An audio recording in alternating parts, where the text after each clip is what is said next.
Our prayer this morning is by my colleague Audette Fulbright-Fulson.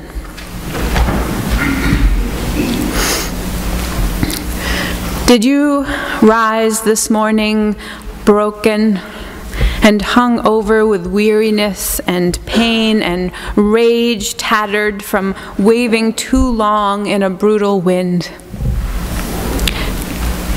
Get up, child. Pull your bones upright, gather your skin and muscle into a patch of sun. Draw breath deep into your lungs. You will need it, for another day calls to you. I know you ache. I know you wish the work were done and you, with everyone you ever loved, were on a distant shore, safe and unafraid.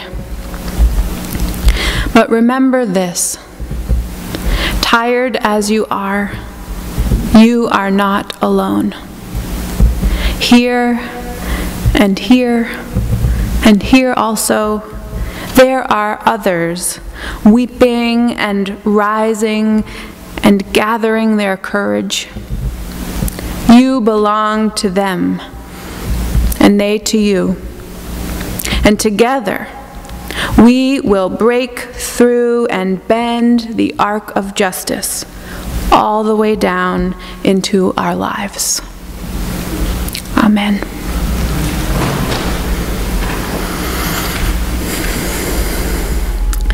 There used to be a poster hanging downstairs in Acker Bosworth Hall on one of the bulletin boards. I forgot to check this morning if it was still there, but it was the first time I saw this, which is the golden rule across the world's religions. So somehow that rule seems to find its way into many faith traditions. In the Baha'i faith, lay not on any soul a load that you would not wish to be laid upon you, and desire not for anyone the things you would not desire for yourself. Baha'u'llah. Buddhism. Treat not others in ways that you yourself would find hurtful. The Buddha. Christianity. In everything, do unto others as you would have them do unto you. Jesus. Confucianism. One word which sums up the basis of all good conduct, loving kindness. Do not do to others what you do not want done to yourself. Confucius. Hinduism. This is the sum of duty. Do not do to others what would cause pain if done to you. Mahabharata. Islam. No one of you truly believes until you wish for others what you wish for yourself. The Prophet Muhammad. Jainism. One should treat all creatures in the world as one would like to be treated. Mahavira. Judaism. What is hateful to you, do not do to your neighbor. This is the whole Torah. All the rest is commentary. Go and learn it. Hillel. Unitarian Universalism. We affirm and promote respect for the interdependent web of all existence, of which we are a part. Unitarian principle. So who remembers that old saying from childhood, sticks and stones can break my bones, but words can never hurt me? Sticks and stones can break my bones, but words, names can never hurt me. Why do we tell this to children when it is so obviously not true? We have all been hurt by words. Words are one of the most powerful tools we have to hurt someone else. And we all know how to use them as weapons.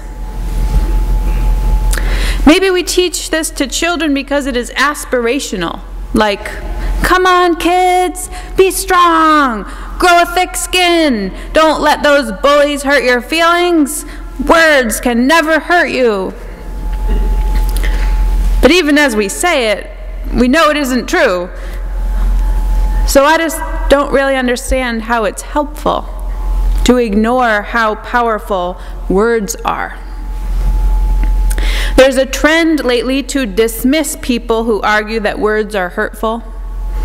I see this in the backlash against young people who have begun asking for trigger warnings and safe spaces, who complain about microaggressions and will not tolerate sexualized jokes in the workplace.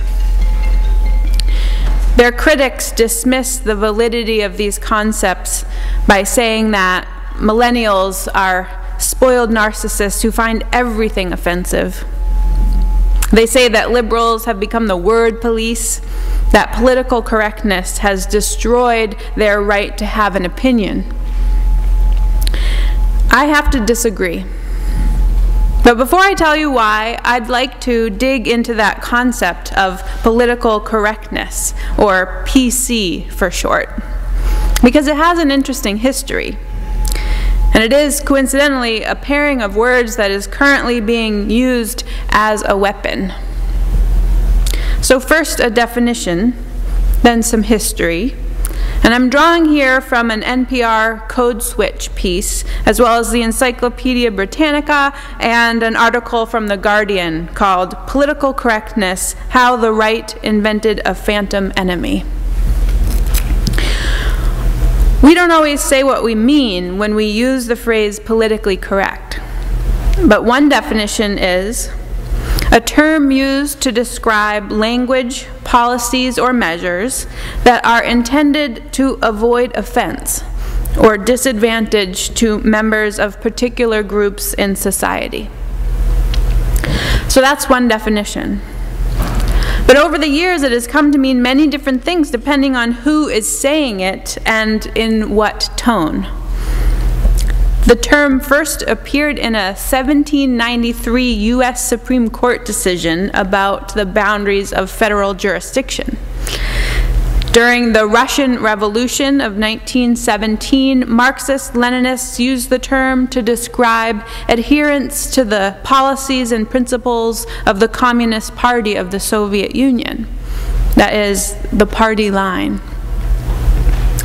In 1964, President Lyndon B. Johnson used it to simply describe the correct and incorrect way to do politics when he said that he would enact policies not because they are politically correct, but because they are right.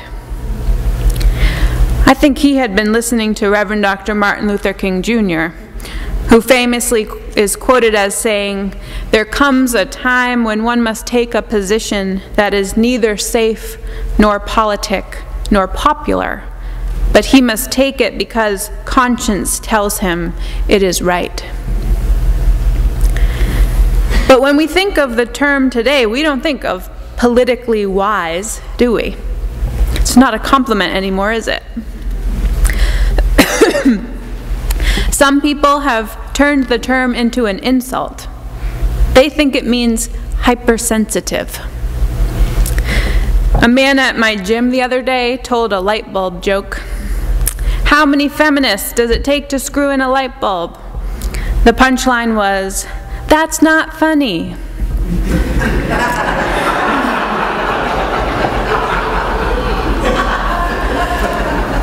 Apparently we feminists don't have a sense of humor. We are too politically correct or something. Luckily, no one else at the gym thought the joke was very funny either, so I wasn't alone. Donald Trump doesn't like politically correct feminists either, and his fans love that about him. He tells it like it is, they say. He speaks his mind. He is not politically correct. Trump and his followers use the phrase to conjure up powerful forces determined to suppress the masses by policing language. This idea that there are a set of powerful unnamed actors who are trying to control everything you do, right down to the words you use, is trending globally right now. But this anti-political correctness did not begin with Trump. In a 1991 commencement speech at the University of Michigan, then-President George H.W. Bush took note of the conversation that was preoccupying the country. The notion of political correctness has ignited controversy across the land, he said. And although the movement arises from the laudable desire to sweep away the debris of racism and sexism and hatred, it replaces old prejudice with new ones. Those who are most strongly opposed to so-called political correctness view it as censorship and a curtailment of freedom of speech. They believe that political correctness perceives offensive language where none exists. Political correctness became a term used to drum into the public imagination the idea that there was a deep divide between ordinary people and the liberal elite who sought to control speech and thoughts of regular folk. It's an old trick, the Guardian article reminds us. The powerful encourage the less powerful to vent their rage against those who might have been their allies and to delude themselves into thinking that they have been liberated. Opposition to political correctness has also become a way to rebrand racism. Because that's what it boils down to, right? We are battling over language as a proxy for deeper disagreements about how Americans should handle ideas of equality and equity. Lindy West, feminist essayist and pop culture critic, recently defined this decades-long debate in fewer than 140 characters in the following tweet. Now that we've covered that alt-right equals white supremacist, she says, can we go back to calling political correctness and identity politics civil rights? According to the SapirWhorf Hypothesis, our perception of reality is determined by our thought process, which is influenced by the language we use. In this way, language shapes our reality and tells us how to think about and respond to that reality. Language also reveals and promotes our biases. Therefore, according to this hypothesis, using sexist language promotes sexism. Using racial language promotes racism. Words matter. You know, lest we place ourselves outside of this anti-politically correct camp, let's look at some examples that might turn that pointing finger around at ourselves a little. Remember that quote that I shared with you a few years back that says, when you're accustomed to privilege, equality feels like oppression? That is so true in our denomination right now. A lot of attention is being paid in Unitarian Universalism today to racism and transphobia and ableism. These issues are all over the UU World magazine and our worship materials and at our annual national gathering called General Assembly. Ending a culture of white supremacy has been identified as the most important issue of our time, and Unitarian Universalists have taken this on in a big way the last few years. Not always perfectly or gracefully, but intentionally. It's not a comfortable topic. It makes us feel guilty and powerless and fragile. And a lot of us would like to stop feeling that way. Thank you very much. So can we please just stop talking about this now? And there is a smaller but overlapping group who feels like something is actually being taken away from them because there is this shift happening toward more inclusion, more equality, more centering of people of color's voices and experiences and worship styles, and it's starting to feel like oppression to them. They are wondering if there is still any place at all for white people in Unitarian Universalism. Looking around here today, using our own congregation as an example, I'm pretty sure the answer to that is, yeah, we're all set. It's really not our place as white people that is being questioned. Shifting the focus there is a way to avoid the real conversation. The real conversation is about how we ensure a place for marginalized identities within our faith. I had the opportunity to be with our UUA president, Reverend Susan Frederick Gray, this week, and someone brought up this tension within Unitarian Universalism right now. As we take up this call to change our language and our practices and root out white supremacy culture, don't we need to reassure people who aren't comfortable with this new terminology and focus that there is still room for them in this faith too? Someone asked her. Of course, we want to love and include our long-serving elders who have been stewards of this faith tradition, Susan said. Something like that. And in the next breath, she reminded us of Martin Luther King's words. I have almost reached the regrettable conclusion, he said, that the Negro's great stumbling block in the stride toward freedom is not the white citizen's counselor or the Ku Klux Klanner, but the white moderate, who is more devoted to order than to justice, who prefers a negative peace, which is the absence of tension, to a positive peace, which is the presence of justice, who constantly says, I agree with you in the goal you seek, but I can't agree with your methods of direct action, who paternalistically feels he can set the timetable for another man's freedom, who lives by the myth of time, and who constantly advises the Negro to wait until a more convenient season. Shallow understanding from people of goodwill, King says, is more frustrating than absolute misunderstanding from people of ill will. Lukewarm acceptance is much more bewildering than outright rejection. I think a lot of us can place ourselves right there in the white moderate camp of people who would like to stop talking about this now, please. In the camp of those who value the absence of tension more than the presence of justice. We are people of goodwill with perhaps a shallow understanding of what it is like in this faith tradition, in this world, for people of color or trans folks or those with disabilities.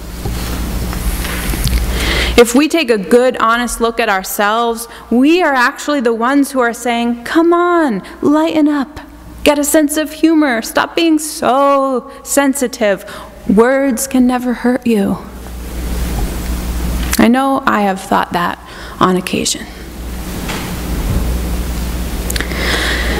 You know, I was going to give you a few examples of the pushback happening on the national scene when it comes to things like cultural appropriation in worship, hiring practices for leadership positions, accountability in our print media, introducing ourselves with our pronoun preferences, how we hold ministers accountable when what they claim is their right to free speech ends up really hurting people.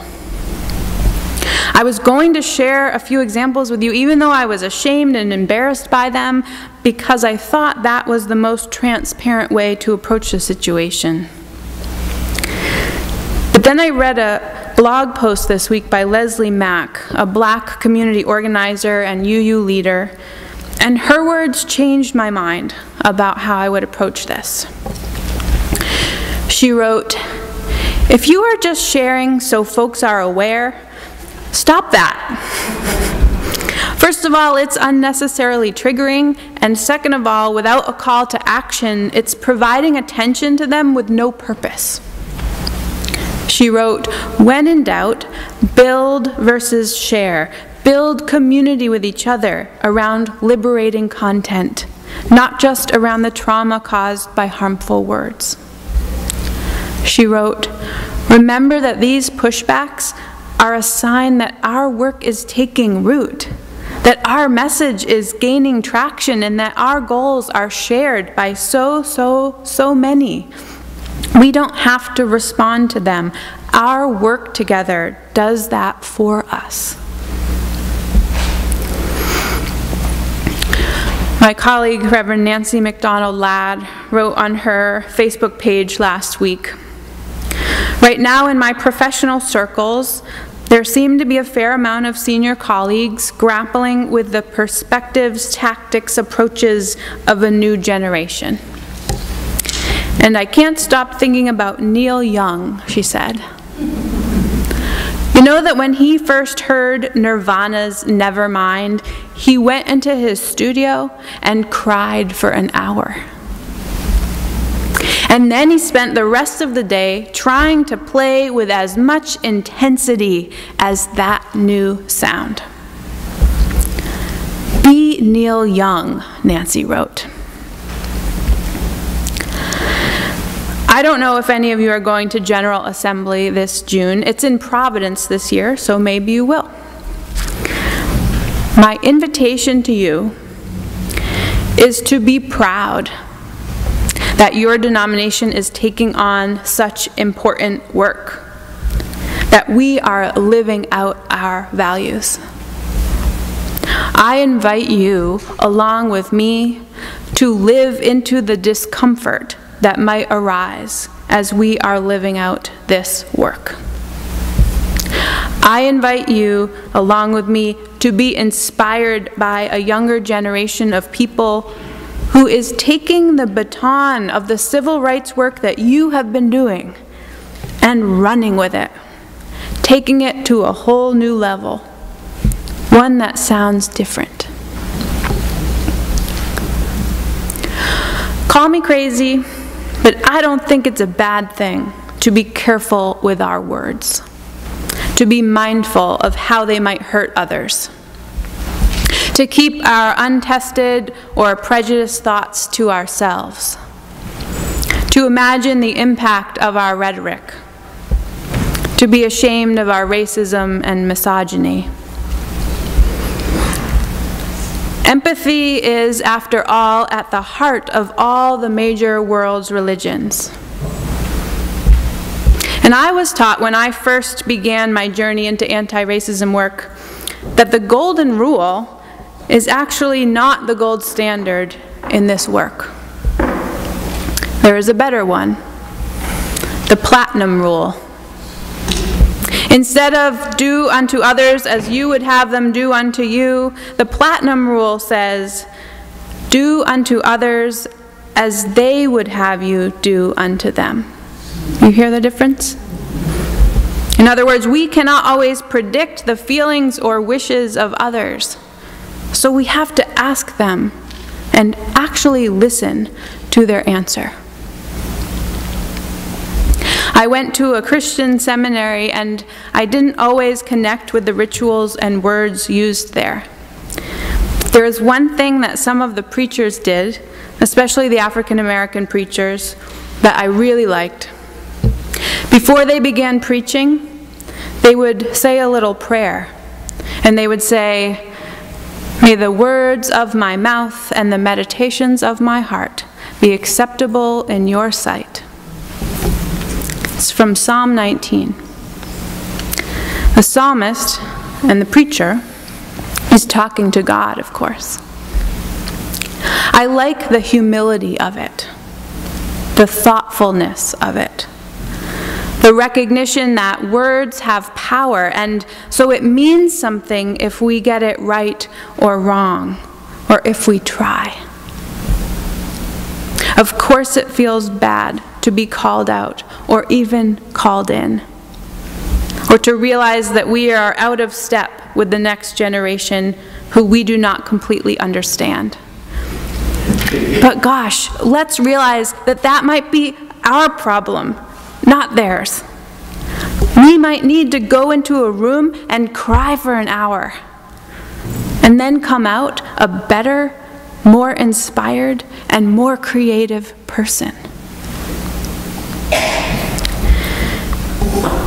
Did you rise this morning broken and hung over with weariness and pain and rage, tattered from waving too long in a brutal wind?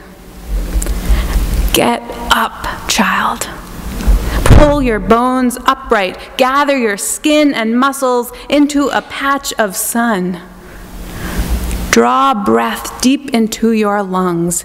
You will need it, for another day calls to you. I know you ache. I know you wish the work were done and you, with everyone you have ever loved, were on a distant shore, safe and unafraid. But remember this: